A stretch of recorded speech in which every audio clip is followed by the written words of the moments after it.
Okay, there's a question on Miranda Fricker's account of not only a testimonial sensibility, but also epistemic injustice. And we went over both of those things in class.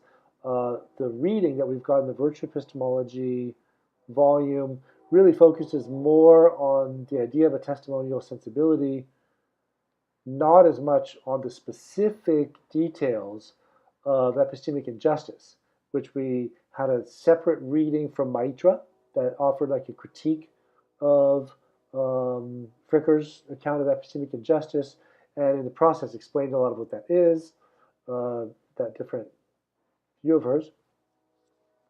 So here I want you to kind of link the two of them. You can kind of see clearly there's a link between what a virtuous testimonial sensibility is going to involve, and then some correlative account of non-virtuous, and we'll call that'll be unjust practices by people. We can do things that exhibit virtuous testimonial sensibility, and we can also manifest things that exhibit a vicious testimonial sensibility.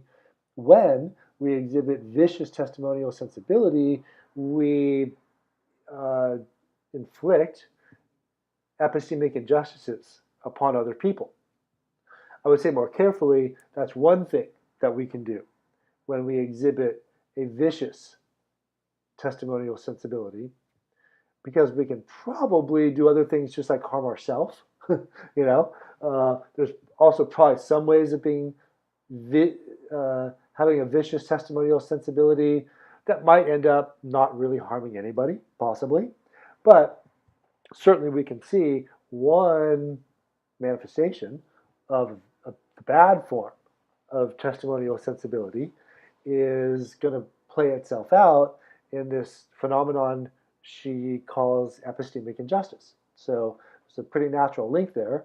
And now let's see, what is that? So let's see, explain it this way.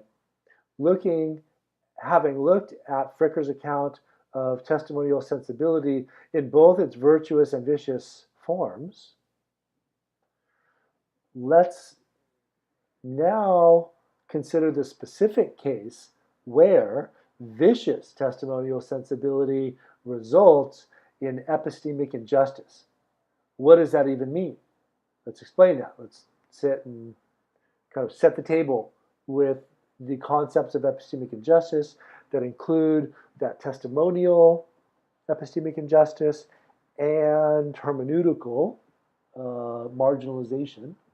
So it can go in either of these two ways, and draw some interconnections there, and kind of that's where you can kind of show yourself and your own analysis and contribution to the essay a bit is kind of highlighting the right kind of interesting connections there between this vicious testimonial sensibility and this other more social political thing, epistemic injustice. What are the kind of interesting details there as you kind of set out her view?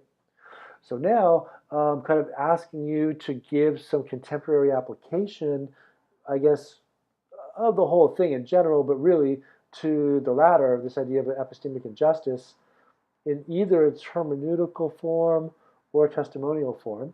Now, like right now in the world, where can we see this playing out? I would have to say, my goodness, with what's going on in the media and truth and lies and my goodness, fake news, all the rest of it, there's got to be some epistemic injustice kind of going on out there to apply it to. It's just a sense of how this might apply to what's going on now. Certainly, I would think there is some. So I believe I'm asking you here to do that. Yeah, explain a specific case of epistemic injustice, not directly discussed by Fricker. Hers are like from more than a decade ago, or maybe about a decade ago. So apply this now, and what can we do about it, right? So it kind of gets back to how would we develop a virtuous testimonial sensibility now to combat this particular form of epistemic injustice? Probably is a result of specific intellectual vices. How can we offer a remedy with a virtuous testimonial sensibility, or like maybe we need more. What do we need? So you can kind of really kind of go into your own ideas there. And that would be like a pretty valuable, cool thing to know, really, how we could address some of these worries, current worries about epistemic injustices just all over the place, I would imagine. I mean, I'm just kind of thinking top of my head, but daily.